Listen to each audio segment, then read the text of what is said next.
አዳጊ የህዝብ የልማት ፍላጎት በሚፈለገው ልክ እንዲሟላ የዕዳና ሀብት አሰባሰብ ስራ በልዩ ትኩረት ሊመራ እንደሚገባ የወላይታ ዞን ዋና አስተዳዳሪ ረዳት ፕሮፌሰር ሳሙኤል ተሰማ ገለጹ። በወረዳና ከተማ አስተዳደር ምክር ቤቶች የሚሰሩ ስራዎች ማስተዋወቅና በየወቅቱ የሚዲያ ሽፋን ሊያገኙ እንደሚገባ የዞኑ ምክር ቤት ዋና አፈጉባኤ ወይዘሮ ጤናይ ትራንጓ አሳስበዋል። የወላይታ ዞን ምክር ቤት የግማሽ ዓመት የጋራ ጉባኤ በገሱባ ከተማ አካሂዷል። አለማዩ አልቶ ተጨማሪ አለው። የወላይታ ዞን ህዝብ ምክር ቤት ግማሽ ዓመት የጋራ ጉባኤውን የዞኑ ከፍተኛ አመራሮች፣ የወረዳና ከተማ አስተዳደር አፈ ጉባኤዎችና ሌሎችም ባለድርሻ አካላት በተገኙበት በገሱባ ከተማ አካሂዷል። የሁሉም መዋቅሮች የስራ አፈጻጸም በተገመገመበት ወቅት ጠንካራና ደካማ አፈጻጸም ያስመዘገቡ መዋቅሮች ተለይተዋል። ኦዱጤቶቹ ብራሽሽዳ አጭዋጊያ አምባተኛ አላነትነ ውዝፍ ዕዳ 400ና 500 ሺህ ሰብስበናል ብሎ ሪፖርት ያደረጉ ወረዳና ከተማ አስተዳደሮች ከ100 ሚሊዮን በላይ ዕዳ ያለባቸው ናቸው። እንደዚህ ባለ ሁኔታ ልማት በምንና እንዴት ሊሰሩ ነው ያሉት? የገንዘብ ችግር የሚስተዋለውም እነርሱ ጋር ነው። እንደ ዞን ደሞዝ 2 እና 3 ቀን ሲዘገይ ሰራተኛው የሚያሰማው ሮሮ ምን ያህል እንደሆነ አይተናል። ሞተዳን ናኡ ገለሳ የዙ ገለሳ ደሞዝ ያገለናይ አሳይ ዋሶ ዝኖ ገና በይደው ባይክ ዱት ልክ ደግሞ ግንዛቤ አስጨብጦ ከዛ በኋላ በእቅዱ መነሻ ወደታች ወርዶ እያንዳንዱን ነገር በእቅዱ ልክ በካላንደሩ በተቀመጠው ጊዜ ተግባራዊ ካደረጉ ፊት መውጣት ይችላሉ። ሹቻራ እንዲያባቲ ኑካፊያ ቆሶ ነው። ቀበሌ ላይ ያሉ ነገሮች የእኛን ድጋፍ የሚሹ ናቸው። ጉባኤውን ማጠናከር ይፈልጋሉ። እኛም መሰብሰቢያ አዳራሽ አላቸው የላቸውም ብለን አልተከታተልንም። የወረዳው ምክር ቤት እንደ ሴክተር ሊደገፍ ይችላል። ነገር ግን እንደ አስተዳዳሪ ከክትትል አንጻር እኛ ዘንድ ክፍተት አለ።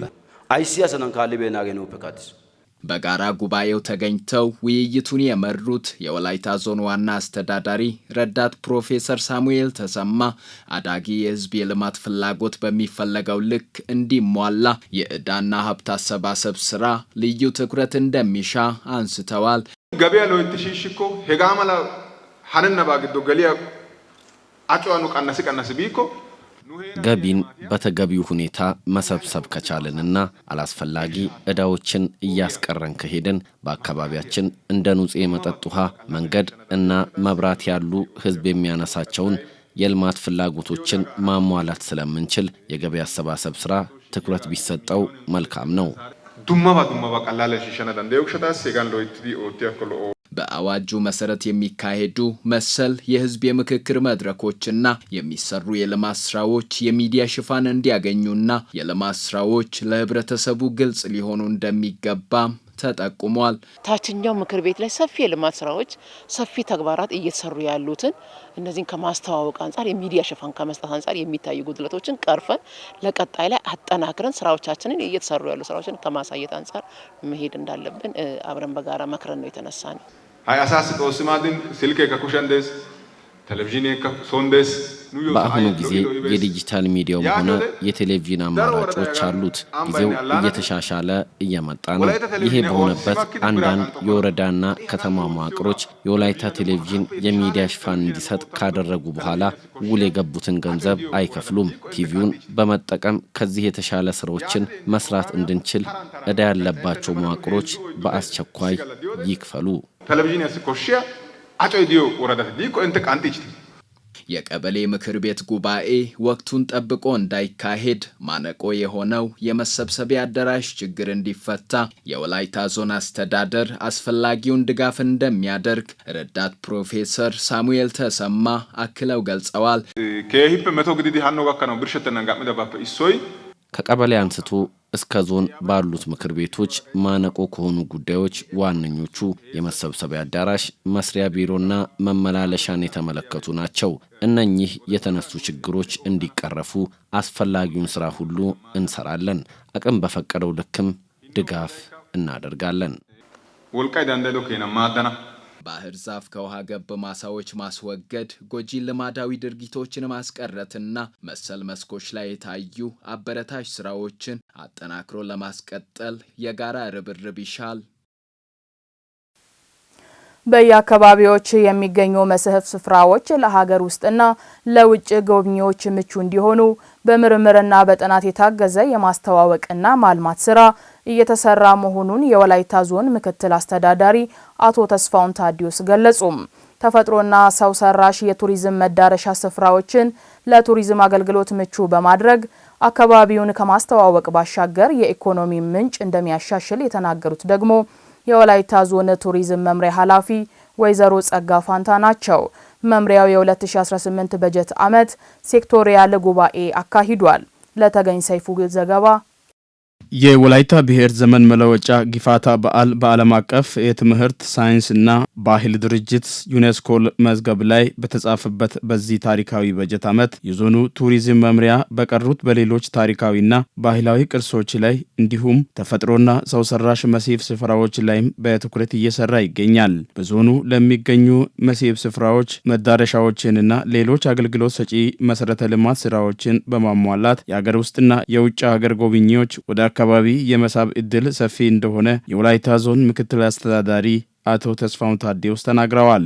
ጸጋዎቻችን በአግባቡ በመለየት በቂ የሆነ መሰረተ ልማት ስራዎችን በመስራት በማስተዋወቅና አገልግሎት ሰጪ ተቋማትን በተደራጀ አግባብ ወላይታን የሚመስልና የሚመጥን አገልግሎት እንዲሰጡ ማስቻል፣ የውጭ ሀገርና የሀገር ውስጥ ቱሪስቶችን ለመሳብ መዳረሻዎችን ማልማትና አገልግሎት አሰጣጥን ማዘመን ለነገ የማይባል ተልዕኳችን ሊሆን ዛሬም ይገባል። በማክሮ ኢኮኖሚ ተርታ የተቀመጠውን ይህንን ዘርፍ በአግባቡ በመያዝና በመንከባከብ የገቢ ምንጭ የማድረግ እድል እንደተጠበቀ ሆኖ የአካባቢውን ገጽታ ለማስተዋወቅ ህዝብ ለህዝብ ግንኙነት ለማጠናከርና የአካባቢው የሰላምና የልማት ምልክት እንደሆነ ለማሳየት ጉልህ ሚና አለው ያሉት ደግሞ የዞኑ ቱሪዝም መምሪያ ኃላፊ ወይዘሮ ጸጋ ፋንታ ናቸው። አምስቱ የኢኮኖሚ ዘርፎች ውስጥ አንዱ ሆኖ በማክሮ ኢኮኖሚ ማሻሻያ የተጠና ዘርፍ ነው። ከዚህ የተነሳ ኢኮኖሚ ምሰሶ ተደርጎ ከሚወሰዱ ጉዳዮች አንዱ ነው።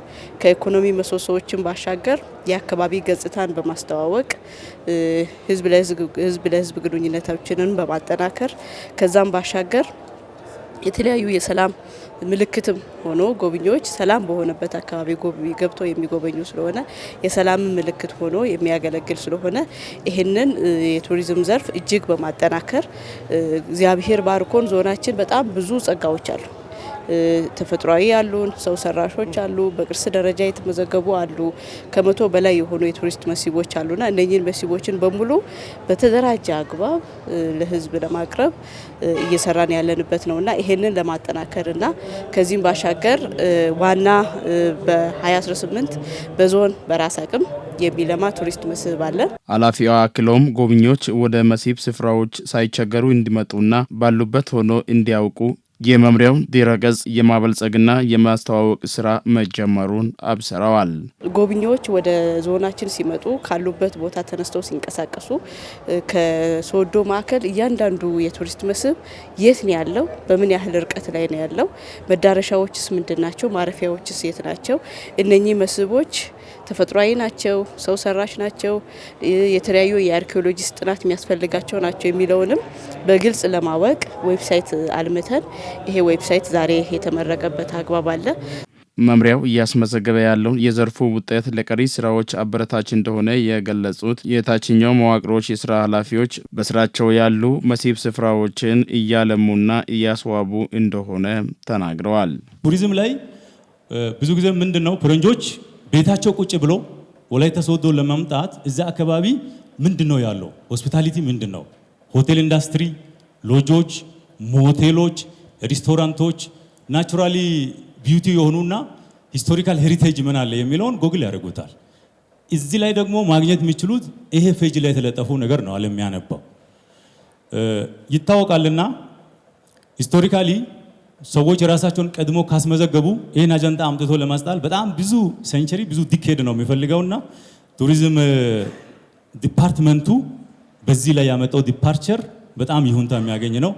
አጠቃላይ ያሉ ቅርሶችን ከመመዝገብ ጀምሮ ቅድም በዝርዝር የቀረቡ በእያንዳንዱ ትኩረት መስኮች የቀረበው አክቲቪቲ አለ። ይህን አክቲቪቲ ተቋሙ ራሱን ችሎ ምን ያህል እየመራ ነው የሚለው ነገር አመራሩ መደገፍ አለበት። ስለዚህ የቱሪዝም ስራን እኛ ነን መስራት ያለብን። የቱሪስት መዳረሻዎችን የማስተዋወቅ ስራ እኔ ነኝ መጀመሪያ ሰርቼ ሌላው ማሳየት ያለብን። ስለዚህ እኛ ይዘን ስንመራ ውጤት ይመጣል። አሁን ባለው ሁኔታ እንደኛ ወረዳ ያው ሁለት ቱሪስት መዳረሻዎችን ዘንድሮ የ100 ቀን እቅድ አካል አድርገን ለመስራት አቅደናል። ጆራን በመቀጠል በጣም የሚያምር መውረጃ ያለው ሰዎች ታች ወርዶ ወደ ላይ አይቶ በጣም ሊዝናኑ ሊጎበኙ መንፈሳቸውን ሊያሳርፉ የሚችሉበት በጣም ጥሩ የሆነ ፏፏቴ ያለን።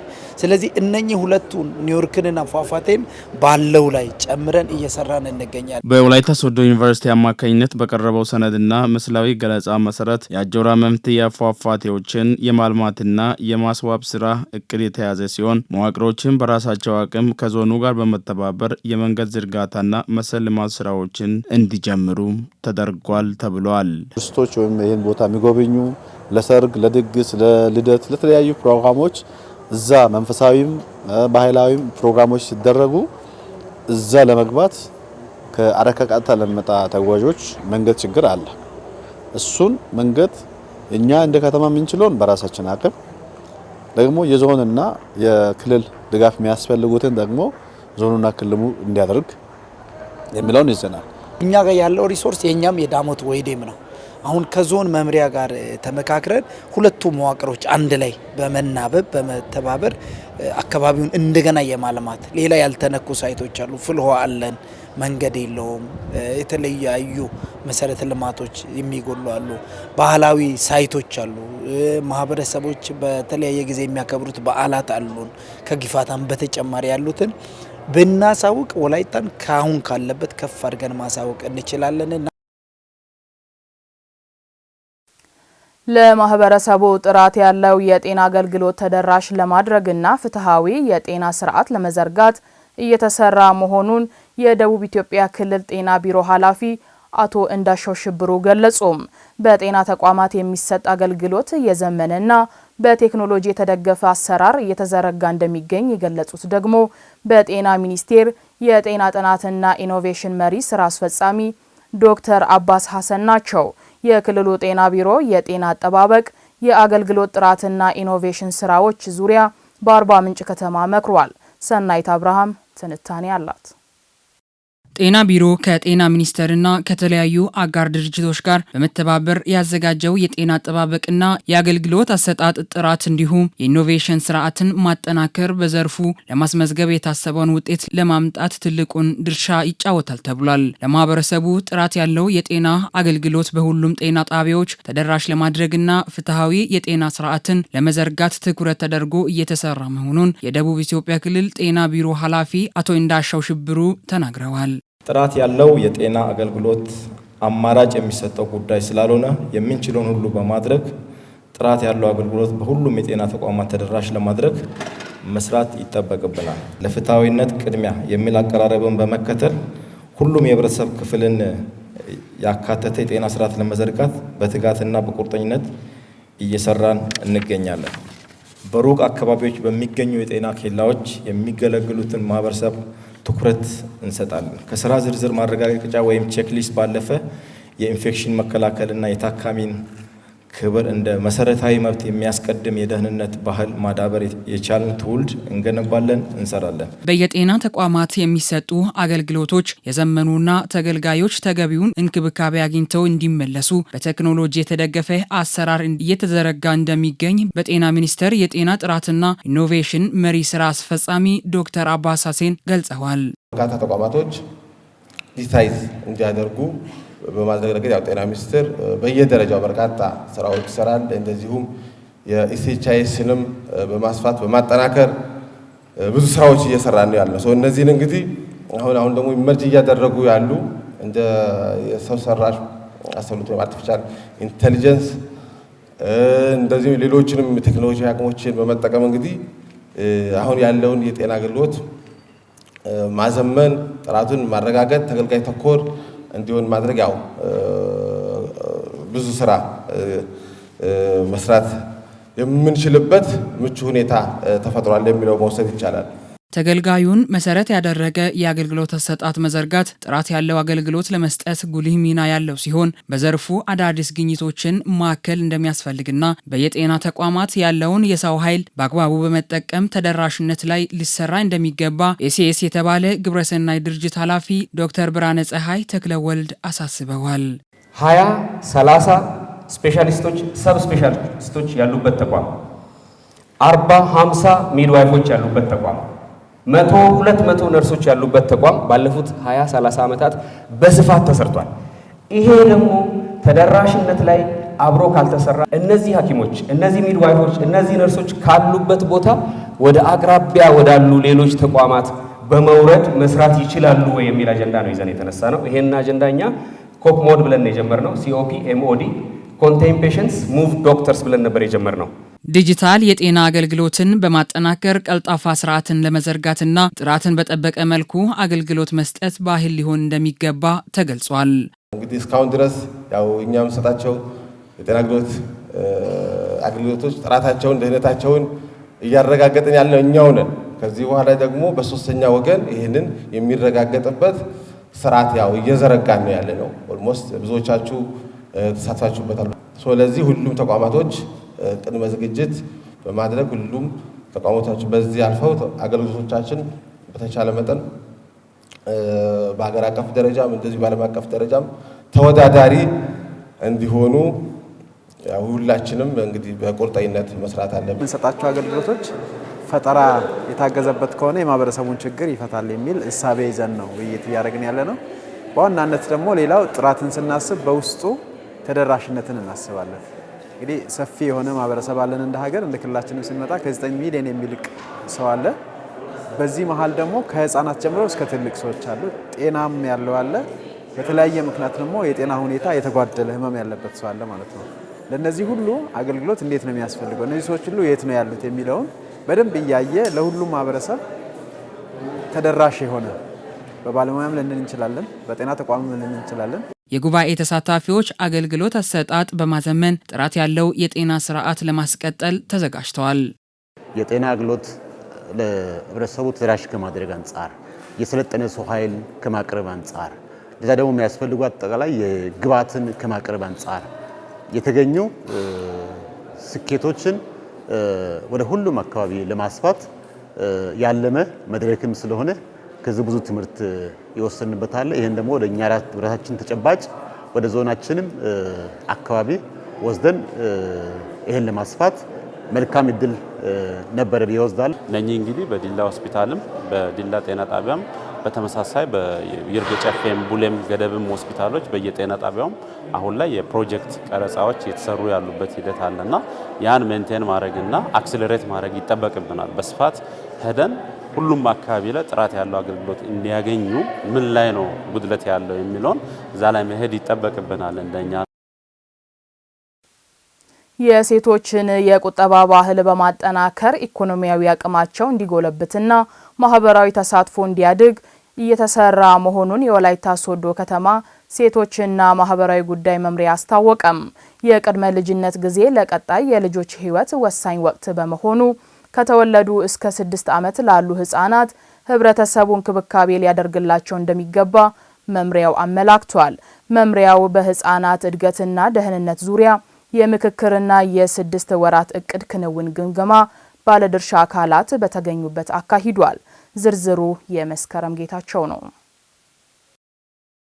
በመድረኩ በከተማዋ ከሚገኙ 3ቱም ክፍለ ከተሞች የመጡ ባለድርሻ አካላት በተሳተፉበት የተለያዩ የመወያያ ሰነዶች የቀረቡ ሲሆን በስፍራው የተገኙት የወላይታ ሶዶ ከተማ አስተዳደር የመንግስት ረዳት ተጠሪ አቶ አገኘው ጴጥሮስ የቅድመ ልጅነት ጊዜ ለልጆች ቀጣይ ህይወት ወሳኝ ወቅት በመሆኑ ከተወለዱ ጀምሮ እስከ 6 ዓመት ድረስ ላሉ ህጻናት ከፍተኛ እንክብካቤ ሊደረግላቸው እንደሚገባ ገልጸዋል። በህጻናት አስተዳደግ በተለይ ቀዳማዊ ልጅነት የእድሜ ክልል ከተወለዱ እስከ 6 ዓመት ያለው ሲሆኑ በዚህ የእድሜ ክልል ልዩ ትኩረት ሊሰጣቸው እንደሚገባ ጥናቶቹ ያመለክታሉ። የቀዳማዊ ልጅነት እድገት ፕሮግራም የሀገር ግንባታ ምሰሶና የወደፊት ዕጣ ፈንታቸውን የሚወስን ወሳኝ ተግባር ነው። ሕፃናት ከተወለዱ ጊዜ እስከ 6 ዓመት የአእምሮ የአካልና የማህበራዊ እድገት በፍጥነት የሚያድጉበት እድሜ ነው። በዚህ የእድሜ ክልል የተመጣጠነ ምግብና ጤና እንዲሁም ደህንነቱ የተጠበቀ አካባቢ እንዲያድጉ ይጠበቃል። የመድረኩ ዓላማ የነገ ሀገር ተረካቢ ህጻናት ደህንነታቸው ተጠብቆ እንዲያድጉ ከቤተሰብ ጀምሮ ሁሉም ባለድርሻ አካላት ሚናቸውን በተገቢው እንዲወጡ ለማስቻል እንደሆነም የከተማው የሴቶችና ማህበራዊ ጉዳይ መምሪያ ኃላፊ ወይዘሮ እቴንሽ ኤልያስ አስታውቀዋል። በተለይ ደግሞ ህጻናት ከጽንሰት እስከ 6 ዓመት ባለው የእድሜ ገደብ ውስጥ እጅግ በጣም በፍጥነት የሚያድጉበት በተለይም ደግሞ እስከ 3 ዓመት 80% የእድገት ደረጃቸው የሚወሰንበትና የሚያበቃበት የእድገት ሂደት ከመሆኑ ጋር ተያይዞ እነዚህ አሁን ዛሬ በስልጠና መድረክ ላይ የተገኙ ባለድርሻ አካላት ጤና፣ ትምህርት የመሳሰሉት ኃላፊነት በመውሰድ በህፃናት ጤናና ክብካቤ ላይ ህፃናት አልሚ ምግቦችን፣ ክትባት የመሳሰሉ ጉዳዮችን በትኩረት እንዲሰራ እንዲሁም ደግሞ ከ4 ዓመት ጀምሮ ህፃናት በትምህርት ቤት የሚውሉበት ሁኔታ ስላለ በቅድመ መደበኛ የትምህርት ይዘት ላይ የተማሪዎች አያያዝ ወይንም የህፃናት አያያዝ እንዴት መሆን አለበት በሚሉ ጉዳዮች ላይ መክረን የዋልንበት ሁኔታ ነው ያለው። ከዛ ውጪ በመንግስት ተቋማትም በግል ተቋማትም ላይ እንዲሁም ደግሞ መንግስታዊ ባልሆኑ ድርጅቶች ላይ የህፃናት የቀን ማቆያ መኖር እንዳለበት፣ ሌላኛው ደግሞ የህፃናት በየነ መረብ ጥቃትን ለመከላከል የግንዛቤ ማስጨበጫዎችን የሰራንበት ሁኔታ ነው ያለው። በተለይም ደግሞ ከጎዳና ህፃናት ጋር ተያይዞ ባለድርሻ አካላት በስፋት ተግባራትን እንዲያከናውኑ የማህበረሰቡን ችግር በዛው የሚፈቱበት አደረጃጀቶችን በመጠቀም የጎዳና ህፃናትን የህገወጥ ዝውውርን ከመከላከል አንጻር በሰፊው የተወያየንበት ነው። ይሄ መድረክ ዓላማው ይሄ ነው። የሴቶችን የቁጠባ ባህል በማሳደግ ኢኮኖሚያዊ አቅማቸውን ከማጎልበት አንጻር ክፍተት መኖሩ የተገለጸ ሲሆን በቀጣይ ለማሻሻል በትኩረት እንደሚሰራም ኃላፊዋ አክለዋል። በ6 ወር አፈጻጸማችን በተሻለን የገመገም ነው በአብዛኛው። ነገር ግን የሴቶች ልማት ህብረቶችን ወደ ቁጠባ ሙሉ በሙሉ ከማምጣት እንዲሁም የብድር ሁኔታን ከማመቻቸት አንጻር በጉድለት የተገመገሙ ጉዳዮች አሉ። በዋናነት ቁጠባን አሳድጎ ሴቶች ለብቻቸው በህብረት ስራ ከመደራጀት አንጻርም ጉድለቶች መኖራቸው እንዲሁም ሁሉንም የልማት ህብረት እቅዶችን ወደ መሬት በማውረድ ሁሉም እኩል አይነት አፈጻጸም የላቸው ብራብሬ አፈጻጸም መኖራቸው ከቀበሌ ከልማት ህብረት የተለያየ አፈጻጸም መኖሩ በቀጣይ ትኩረት የሚሻ ጉዳይ መሆኑን ተግባብተን የተለያየንበት ነው። የውይይቱ ተሳታፊዎች በበኩላቸው ህጻናት ከውልደት ጀምሮ እንክብካቤና ትኩረት በማጣት ለጉዳት እንዳይዳረጉ ሁላችንም የድርሻችንን ልንወጣ ይገባል ብለዋል። ሴቶችም ሆነ ህጻናት ለመብት ጥሰት ተጋላጭ ናቸው የሚባሉ የማህበረሰብ ክፍሎች ይመደባሉ።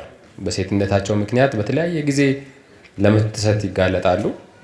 ልጆችም ከቅድመ ልጅነት ጀምሮ ጥቃት ይደርስባቸዋል። ከእናት ሆድ ጀምሮ በተለያየ አይነት መልኩ ጥቃት ይደርስባቸዋል። በጣም እዚህ በመድረክ በምናወራው ልክ አይደለም። ማህበረሰባችን በጣም ንቃተ ህሊናው ከፍ እስክል ድረስ ሁላችንም መስራት የሚያስፈልገን በጣም ብዙ ጉዳይ አለ።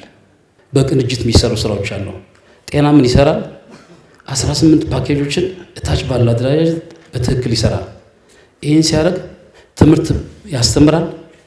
ሴቶችና ህጻናት ደግሞ መምሪያ በራሳቸው ደግሞ የራሳቸውን አደረጃጀት ይሰራሉ። ከተማ ልማት ደግሞ በራሱ ህጻናት የት ይጫወታል የሚሉ ከደህንነት ጋር ተያይዞ ጸጥታም ይሰራል። እነዚህ የሚቀናጁ ከሆነ ህጻናት ትክክለኛ እድገት ያገኛሉ የሚል ነገር ነው ያለው። ልጆች ተወልደው ራሳቸውን ችለው እስከሚወጡ ድረስ ከመንግስት፣ ከግለሰብ፣ ከወላጅ ከእያንዳንዱ ማለት በእድሜያችን ማለት በየእርከኑ ያሉ ሰዎች ኃላፊነት አላቸው። ስለዚህ ይህን ኃላፊነት ደግሞ በተቀናጀ አደረጃጀት ሰርተን አሁን እስከታች ቀበሌ ድረስ ባሉ አደረጃጀቶች ላይ ሁላችንም በጋራ የምንሰራ ከሆነ ልጆች ላልተፈለገ ወጥተው የጎዳና ተዳዳሪ እንዳይሆኑ መከላከል ይቻላል። የጎዳና ህጻናትን ወደ ቤተሰብ ለመመለስ የሚያስችል የመግባቢያ ስምምነት ፊርማ ስነስርዓት በማካሄድ መድረኩም ተጠናቋል። የመምህራን አቅምና እውቀት ከአዲሱ ስርዓተ ትምህርት ጋር ተጣጥሞ እንዲሰጥ ልዩ ትኩረት ተሰጥቶ እየተሰራ መሆኑን የደቡብ ኢትዮጵያ ክልል ትምህርት ቢሮ አስታወቀም። ቢሮ በአሪ ዞን ስር ለሚገኙ ቅድመ አንደኛና አንደኛ ደረጃ መምህራን አዲሱ የስርዓተ ትምህርት ዙሪያ ለ3 ተከታታይ ቀናት የሚቆይ ስልጠና በጂንካ ከተማ መስጠት ጀምሯል። በደቡብ ኢትዮጵያ ክልል ትምህርት ቢሮ የመምህራንና የትምህርት አመራር ልማትና አስተዳደር ዘርፍ ኃላፊ ዶክተር ታምራት ይገዙ የትምህርት ውጤትና ጥራት ችግርን ለመቅረፍ አሰራሮችን በማሻሻልና የመማር ማስተማር ስራው ዘላቂነት ውጤት እንዲያስመዘግብ ትኩረት መደረጉን አብራርተዋል። በስልጠናው 310 መደበኛ አንደኛ ደረጃ መምህራንና 70 ቅድመ አንደኛ ደረጃ መምህራን ተሳታፊ ስለመሆናቸው ገልጸዋል።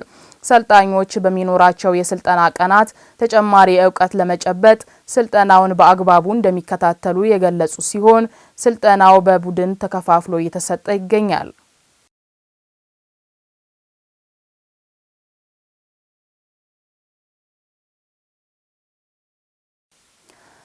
የትራኮማ በሽታ የህብረተሰቡ የጤና ችግር እንዳይሆን ለመከላከልና ለማጥፋት ከኦርቢስ ኢንተርናሽናል ጋር በተሰራው ስራ ውጤት መገኘቱን የዳውሮና ኮንታ ዞን ጤና መምሪያዎች ገለጹ። የኦርቢስ ኢንተርናሽናል ኢትዮጵያ ከፍተኛ ባለሙያ አቶ ታደሰ ዳታ የትራኮማ በሽታ የህብረተሰቡ የጤና ችግር ሆኖ እንዳይቀጥል ሁሉም ባለድርሻ አካላት በጋራ እየሰሩ መሆናቸውን ገልጸዋል። ከዚህ በፊት በተሰራው ስራ የተሻለ ውጤት መገኘቱን በአፈጻጸም ሪፖርቱ የተገለጸ ሲሆን በ2018 በጀት ዓመት ለማከናወን የታቀዱ እቅዶች ቀርበው ውይይት ተደርጎባቸዋል።